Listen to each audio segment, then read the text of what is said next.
Everyone, সবাই কেমন আছো? আশা করছি খুব খুব ভালো আছে। আমিও খুব ভালো আছি। আর এখানে দেখো কি সুন্দর চিংড়িগুলো আমার ভাজা হচ্ছে। তো বলো তো আজকে চিংড়ি মাছ দিয়ে আমার কী রান্না হবে?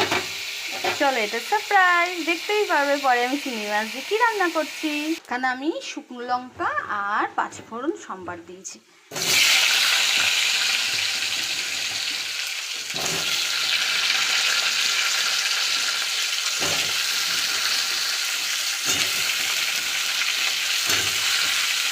তো আমি রান্না করছি কুমড়ো শাক চিংড়ি মাছ দিয়ে।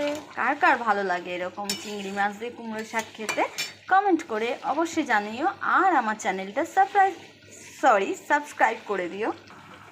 এখানে মাছ ধুয়ে রেখে দিয়েছি। আর চলো চিংড়ি মাছগুলো দিয়ে দিই। কুমড়ো শাক চিংড়ি মাছ দিয়ে দারুণ হবে খেতে, বলো, ফাটাফাটি। আর তোমরা তো জানোই, মানে চিংড়ি একটা পোকা আর আমি হচ্ছি আর এক জলের পোকা। চিংড়ি কী খায় জানি না, তবে আমি চিংড়ি খাই। তো এখানে আমি পটল ভাজা বসিয়ে দিয়েছি আর এখানে আমার মাছ ভাজা কমপ্লিট। তো আজকে আমি রান্না করছি পটল, আলু, ডাঁটা সব দিয়ে মাছের ঝোল। তবে অনেকে মাছের ঝোলটা তো আদা জিরে দিয়ে বাটা দিয়ে করে, আমিও যদিও করি এরকম করে, বাট আমি আজকে অন্য রকমভাবে করব। তো আমি আজকে মাছটা এইভাবে রান্না করলাম, সর্ষে পোস্ত বাটা দিয়ে। সবসময় তো এইভাবে রান্না হয় না, বেশিরভাগই তোমার আদা জিরে এইসব দিয়ে রান্না হয়। তো এরম করে একদিন সর্ষে পোস্ত বাটা দিয়ে পাতলা করে ঝোল মতো হবে, মাছ খেয়ে দেখো, খুব টেস্ট হয় খেতে। এক এক করে মাছগুলো দিয়ে দেবো।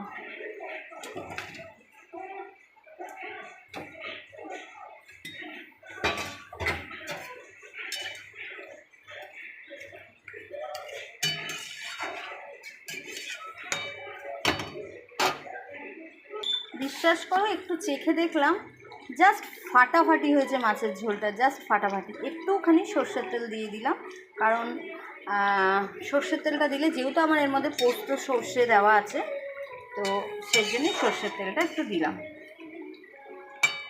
চলো, আমার মাছ কমপ্লিট।